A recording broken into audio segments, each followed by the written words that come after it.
Nikah batin Adam Hawa. Satu dari ribuan rahasia yang diungkap dari Suratul Al-Fatihah. 15 Oktober 13 Votes. Saya akan coba membabarkan satu penjelasan tentang nikah batin dan para pembaca harap menyikapi babaran ini dengan bijaksana, dan jika hendak mengamalkannya maka saya sarankan untuk memintanya kepada seorang yang benar-benar ahli dalam hasanah nikah batin ini. Menikah secara batin atau lebih dimaksudkan sebagai melakukan satu ikatan dalam bentuk batiniah antara satu orang lainnya kepada orang lainnya yang terpisah oleh jarak dan tempat yang jauh.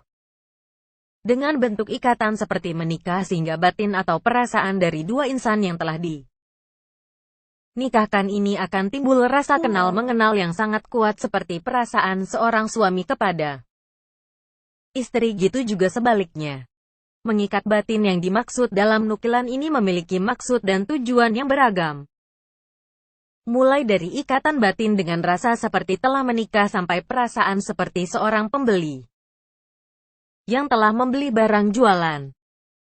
Nikah batin juga akan menimbulkan satu rasa ikatan yang kuat laksana seorang ibu kepada anak, seorang sahabat kepada sahabat karib lainnya, dan tak lupa ikatan ini juga akan menimbulkan perasaan seperti seorang abang dengan adiknya dan seorang guru kepada muridnya.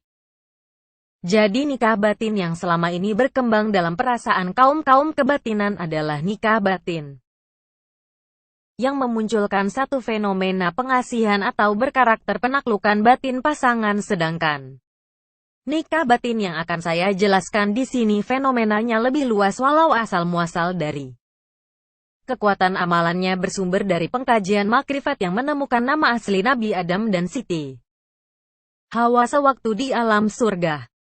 Tulisan yang saya nukilkan ini akan membuat pembaca menemukan mahar semula jadi dari pernikahan Nabi Adam dan Siti Hawa.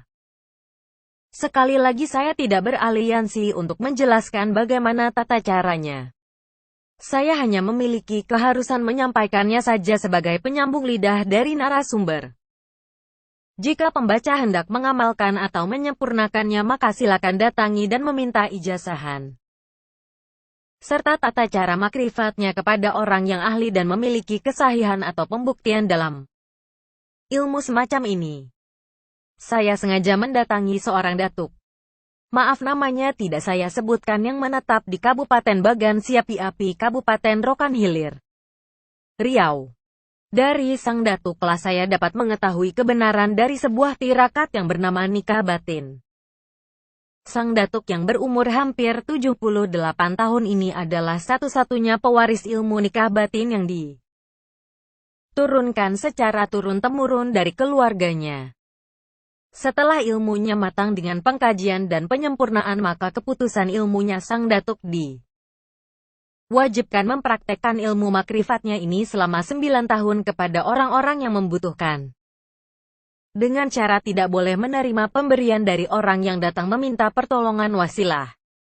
Ilmunya ini itulah berlalu puluhan tahun silam dan kini sang datuk hanya mengkhususkan diri sebagai wali nikah batin saja. Di rumah beliau yang terlihat besar dan asri khas rumah panggung Melayu kepulauan ini, hampir setiap hari puluhan orang-orang datang mengunjungi beliau, dan yang paling terbanyak dari tamu yang datang adalah kaum wanita dengan perbandingan 1 pria berbanding 7 wanita yang setiap hari datang kepada beliau. Kebanyakan dari tamu ini adalah orang Malaysia dan Singapura yang mungkin lebih dekat menyeberang ke tempat beliau, dan pada hari-hari tertentu disiapkan waktu khusus untuk tamu-tamu yang datang dari Pulau Jawa ataupun Kalimantan. Pada hari khusus ini jika tamu yang datang dari luar negeri maka dengan segala hormat murid sang datuk akan mempersilahkan tamu menginap dahulu 1 hari di motel atau wisma yang banyak terdapat di kota Bagan Siapi Api. Saat saya tiba di rumah sang datuk, saya menghitung ada sekitar 31 wanita dan 2 pria yang tengah menunggu di balai-balai rumah sang datuk untuk meminta pertolongan wasilah makrifat beliau ini. Saat saya tanya, mereka lebih banyak datang dari negara tetangga kita Malaysia dan Singapura bahkan. Sebagian besar dari tamu yang datang ini menyatakan datang kembali ke sini hanya untuk mengucapkan rasa terima kasih karena Allah telah sudi mengembalikan suami atau istri mereka ke dalam rangkupan rumah tangga yang sakinah melalui wasilah makrifat sang datuk. Sebab kesahihan dan praktek dari ilmu nikah batinnya telah memiliki bukti yang wujud. Setelah beberapa tamu keluar dari perbincangan di rumah sang datuk, maka tibalah giliran saya untuk masuk dan menemui beliau. Saya sampaikan semua niat dan tujuan saya bertemu. Beliau menyatakan bersedia untuk berbagi pengetahuan, bahkan entah mengapa beliau pun sudi memberikan ilmunya ini kepada saya karena menurut pandangan beliau saya memiliki bakat untuk mendalami hal gaib. Dengan rasa terima kasih dan rasa hormat saya menolak untuk diijazahkan ilmu ini karena saya ini orangnya masih doyan makan dan masih doyan kaya. Jika ilmu setajam ini jatuh ke tangan saya maka akan mungkin terjadi komersial besar-besaran. Hahaha, alhamdulillah beliau memahami penjelasan saya tersebut. Nanti malam sekitar jam 11 malam waktu rokan hilir saya disuruh untuk datang kembali ke rumah beliau guna berbagi cerita sekaligus langsung melihat bagaimana proses wujud nikah batin itu terjadi. Saya menyadari bahwa nikah batin memiliki ribuan cara dan ribuan keyakinan di Pulau Sumatera. Hampir setiap dukun atau kiai ilmu hikmah memiliki yang namanya ilmu nikah batin ini baru yang saya temui saja dan lihat, belum lagi orang-orang yang tidak pernah saya temui.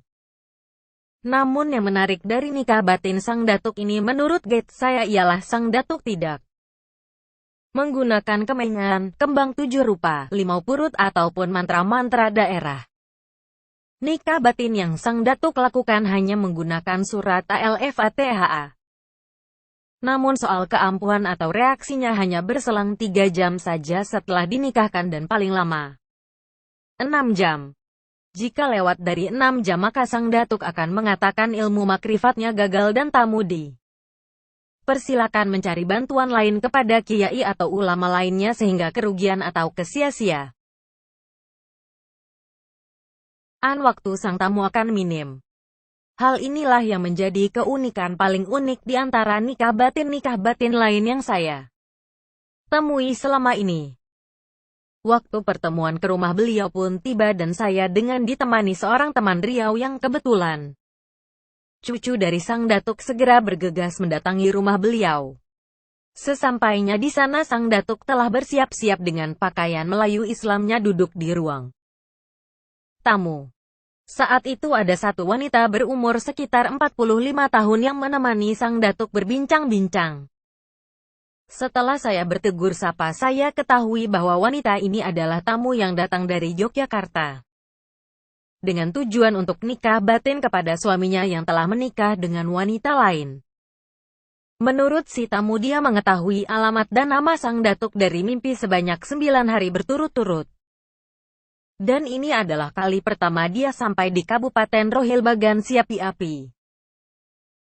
Setelah semua berbincang sekitar 30 menit sang datuk berucap apakah kami siap mengikuti prosesi nikah batin ini. Tak lupa beliau mengatakan kepada sang tamu bahwa saya adalah orang yang hendak melestarikan dan menelusuri kebenaran sebuah ilmu yang lumayan banyak dibutuhkan ini. Sang tamu dan kami disuruh mengambil wuduk lalu disuruh duduk seperti biasa dengan santai di hadapan beliau yang di tengahnya dihamparkan sajadah. Tersedia 3 gelas air putih hangat untuk kami minum jika kami haus. Lalu sang datuk menanyakan nama lengkap sang tamu beserta nama ibu kandungnya. Juga beliau tanyakan nama lengkap suaminya beserta nama ibu kandungnya dan tak lupa beliau menanyakan agama dari si tamu dan suaminya. Setelah siap maka beliau bersalaman dengan sang tamu sambil membaca suratul Fatihah berulang-ulang. Hingga kurang lebih selama 30 menit. Namun yang aneh adalah bunyi dari bacaan suratul Fatihahnya lebih indah dan berbeda tasdid. Bacaannya dari orang yang membaca secara tancap gas, orang-orang yang membaca dengan seenak udal saja. Bacaan Sang Datuk tidak seperti itu. Beliau membaca Al-Fatihah dengan sangat jelas setiap bait. Baitnya entah kebetulan apa tidak, setiap Sang Datuk membaca surat Al-Fatihah dengan cara yang indah dan jelas bait-baitnya ini. Mata saya entah mengapa selalu dapat melihat ayat-ayat surat Al-Fatihah yang beliau baca secara bait. Yang jelas ini tampak di mata saya. Beberapa kali saya usap-usap biji mata agar lamunan atau bayangan itu sirna. Semakin saya mendengar dan fokus pada bait-bait suratul Fatihah yang Sang Datuk ucapkan, semakin jelas saya melihat ayat-ayat itu prakatanya melayang-layang berputar di sekeliling tubuh Sang Datuk membentuk lingkaran. Saat saya tanya kepada kawan di sebelah, dia lebih melihat lagi ayat-ayat itu dengan jelas. Telapak tangan sang tamu terlihat berkeringat sangat banyak. Dia seperti berada dalam ruang yang pengap dan panas sehingga tampilan wajahnya seperti agak kesusahan bernapas. Perlu diketahui semua prosesi ini dilakukan dalam keadaan lampu terang sehingga tidak terdapat cara-cara sulap untuk diterapkan. Bacaan Sang Datuk pun semakin lembut tetapi sangatlah jelas baitnya, dan yang agak menarik bagi saya ialah setiap sampai pada ayat kedua surat Al-Fatihah Sang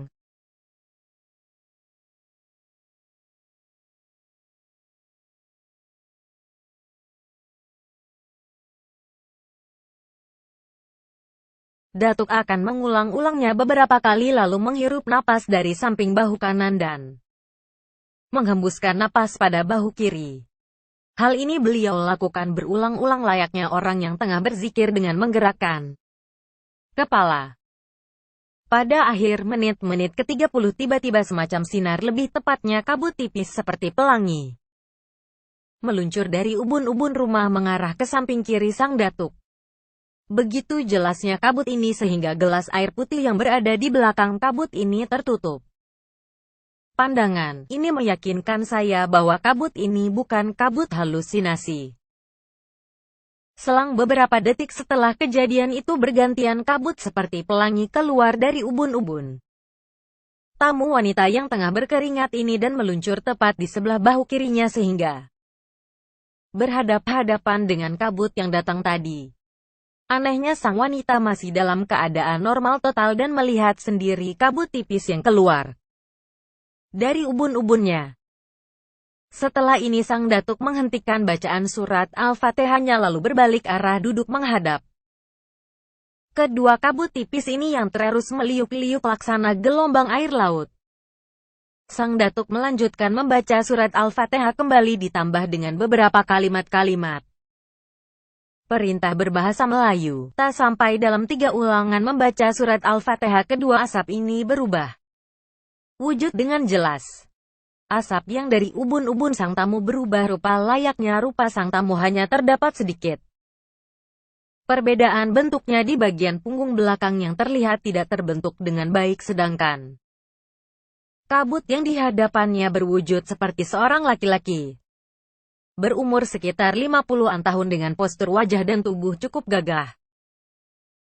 Sang Datuk bertanya kepada sang tamu wanita, "Benar itu rupa dari suamimu?" Titik. Tanda tanya. "Benar Datuk," kata sang tamu. Lalu Datuk melanjutkan, "Apakah di sampingmu itu benar rupamu sewaktu muda?" Titik. Tanda tanya. "Benar Datuk," jawab sang tamu. Saya dan teman satunya berada dalam keterpukauan melihat fenomena ini. Lalu setelah mendapat keyakinan dari sang tamu maka Sang Datuk berganti menyalami kabut putih yang telah berwujud serupa suami dari sang tamu tadi. Beliau membaca surat Al-Fatihah lalu mengatakan, "Wahai si Fulan bin Babarahim, aku nikahkan engkau kepada si Fulan binti Babu Rahmaa dengan mahar mas kawin seperangkat 7 lapis kunci iman, 7 lapis kunci nafsu, 7 lapis nikmat bumi, 7 lapis nikmat langit. Ini kuserahkan mas kawinnya." Lalu Sang Datuk membaca surat Al-Fatihah kembali dengan cara bacaan yang sangat unik dan jelas seperti yang saya sampaikan di atas. Setelah selesai maka diperintahkannya kedua wujud tadi untuk kembali ke asal masing-masing dengan diiringi bacaan Al-Fatihah kembali. Maka selesai sudah ritual nikah batin semula jadi ini. Beliau menyuruh sang tamu dan kami untuk minum dan menunggu beberapa lama reaksi dari pernikahan. Secara batin tadi, untuk mengisi waktu dalam penantian ini maka sang tamu berbincang-bincang dengan kami tentang situasi kondisi rumah tangganya beserta perusahaan yang kini tengah dia kelola sendiri semenjak sang suami menikah lagi. Kira-kira berselang dalam waktu sekitar 1 jam lebih saja. Handphone sang tamu berdering dan saat diangkat sang tamu menangis terseduh-seduh karena yang telpon adalah suaminya sendiri yang sudah tidak pulang dan putus komunikasi selama lebih kurang 8 bulan. Sudah. Sang suami bersumpah mengatakan bahwa dia kini telah berada di depan rumah namun pintu dikunci dan dilarang masuk oleh satpamnya sendiri sesuai pesan sang tamu.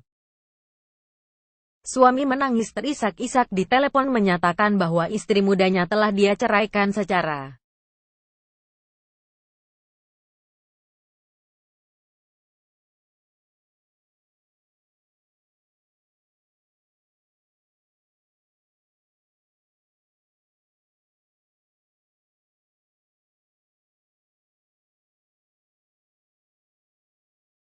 lain. Singkat cerita sang suami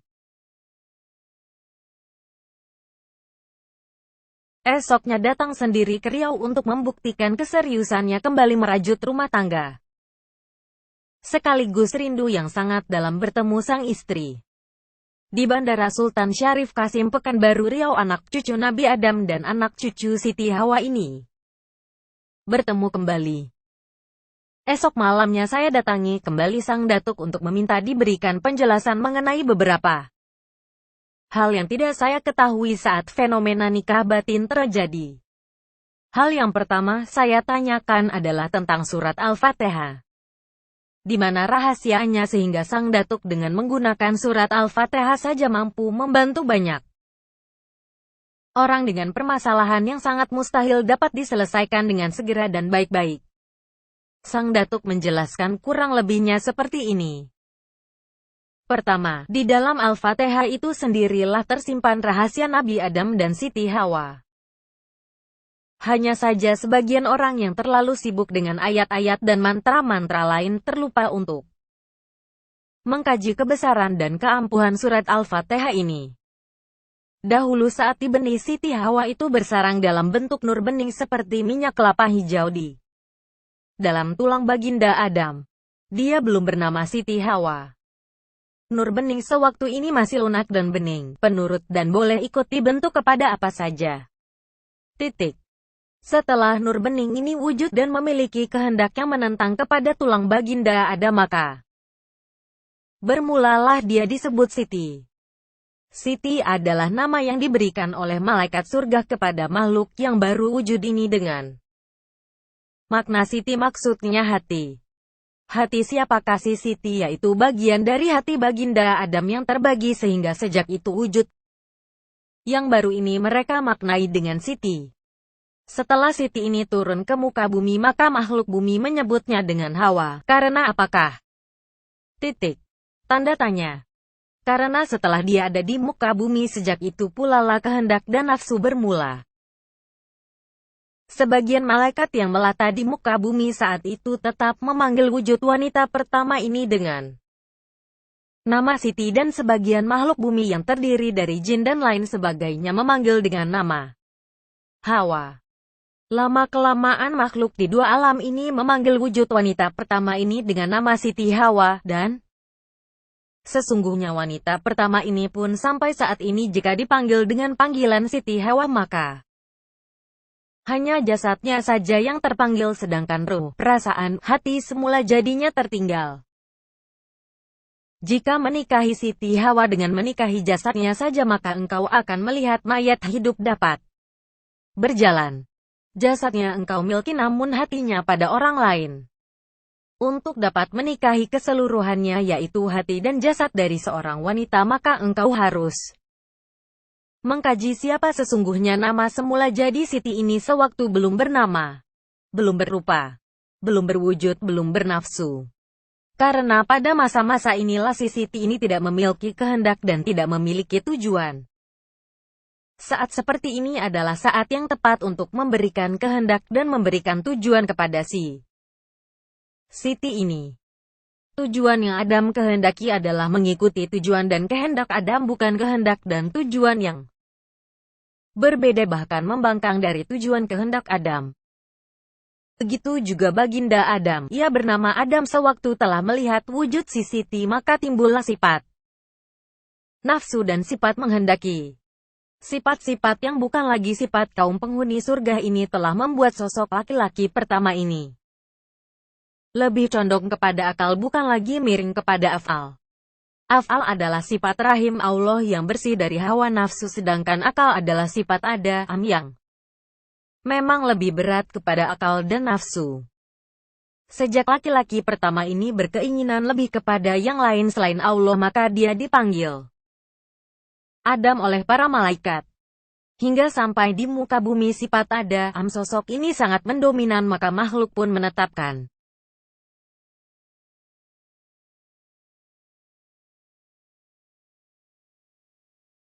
nama sosok ini dengan nama Adam.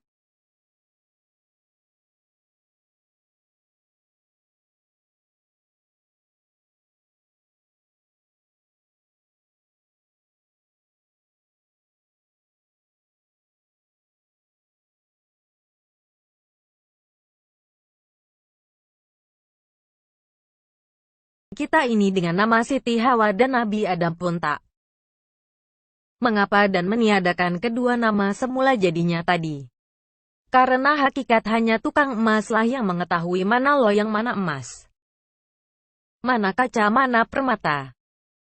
Lalu saya bertanya, kalau begitu tuk siapakah nama semula jadi Siti Hawa dan Nabi Adam ini dalam kacamata kaum makrifat? Titik. Tanda tanya. Petik 2. Untuk itu engkau harus masuk dalam kajian makrifat suratul Fatihah.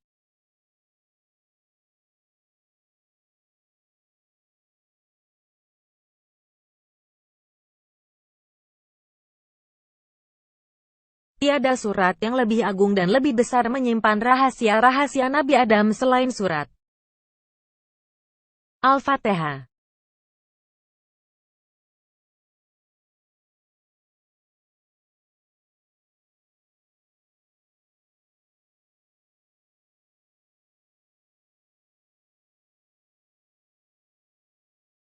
Kembali sebelum turun ke muka bumi. Bahkan sesampainya di muka bumi, kedua sosok ini pun menikah kembali secara zahirnya alam dunia. Dengan mas kawin 7 bilah surat Al-Fatihah yang disaksikan oleh malaikat Jibril. Kenapa maharnya surat Al-Fatihah? Titik. Tanda tanya. Karena di dalam surat itulah mengandung emas intan pualam sebanyak berlapis-lapis yang diminta oleh Siti Hawa sebagai mas kawinnya. Di dalam surat Al-Fatihah terdapat 7 kunci kenikmatan-kenikmatan yang Allah turunkan ke muka bumi. 7 kenikmatan inilah yang dapat mencukupi permintaan mas kawin Siti Hawa. Selain itu surat Al-Fatihah bukanlah tanpa sebab dipilih Siti Hawa dan Nabi Adam menjadi mas kawin mereka. Saat awal sekali Adam memiliki ruh dan hidup, maka Nabi Adam mengucapkan, Alhamdulillahirabbil alamin. Segala puji bagi Allah Tuhan sekalian alam. Adam memuji Allah sebagai bentuk syukur telah dihidupkan kembali. Saat Adam melampaui aturan Allah dan merayu Tuhannya agar diampuni, maka dia juga merayu dengan kalimat rayuan mautnya, Alhamdulillahirabbil alamin. Lalu Allah ampuni dia.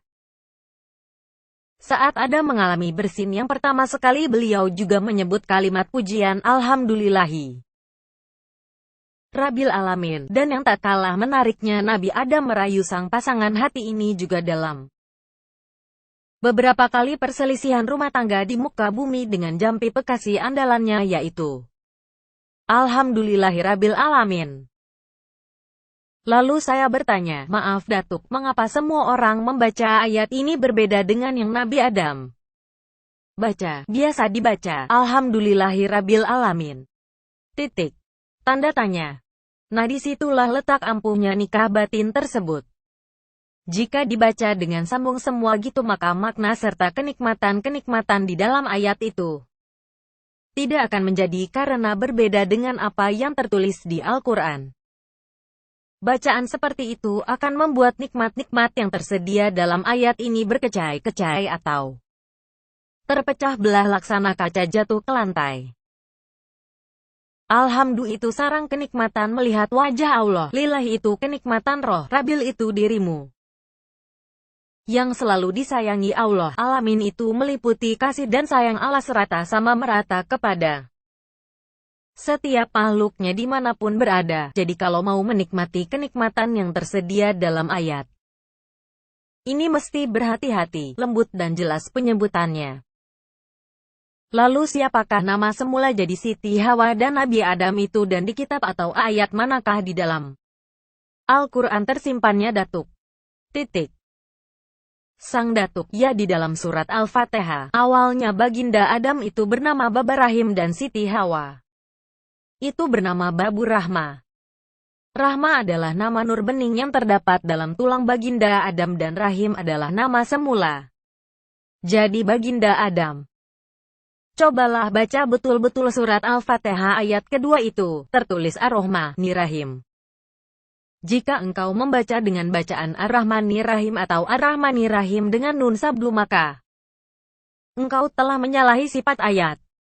Engkau telah merubah sifat dan wujud ayat Al-Fatihah tersebut. Ayat kedua surat Al-Fatihah itu sesungguhnya adalah isyarat dari Allah yang Dia akan menciptakan satu makhluk yang lengkap dan sempurna, yang satu dibentuk dari sifat rahimnya dan yang satu diwujudkan dari sifat rahmannya. Isyarat selanjutnya si Rahman ini akan memberikan sebagian dari wujudnya kepada Rahim dengan isyarat huruf nun yang seharusnya dimiliki oleh Rahman.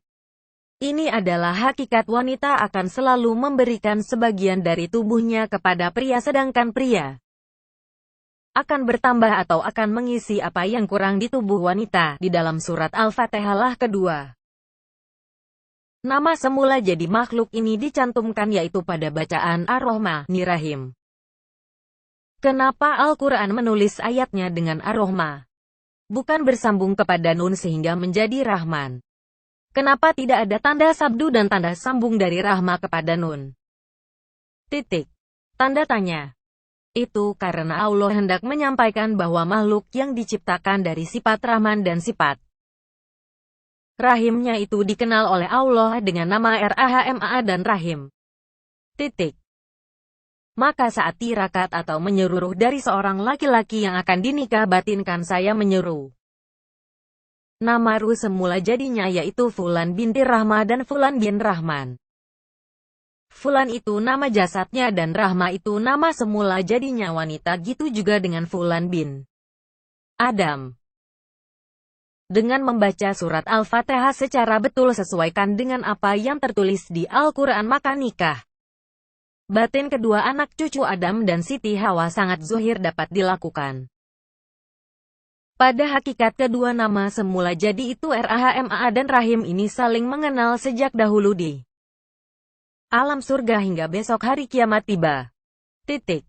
Jadi saya hanya sebagai wasilah mengingatkan mereka kembali saja, lalu saya nikahkan layaknya menikahkan dua jasad dan ruh. Coba mas biasakan ngirit ARRAHMA. Nama istri ARRAHIM. Nama suami dalam wirid surat Al-Fatihah. Maksudnya membaca surat Al-Fatihah namun sampai pada ayat keduanya dibaca seperti di atas dan ulangi sebanyak 7x lalu lanjutkan surat Al-Fatihahnya.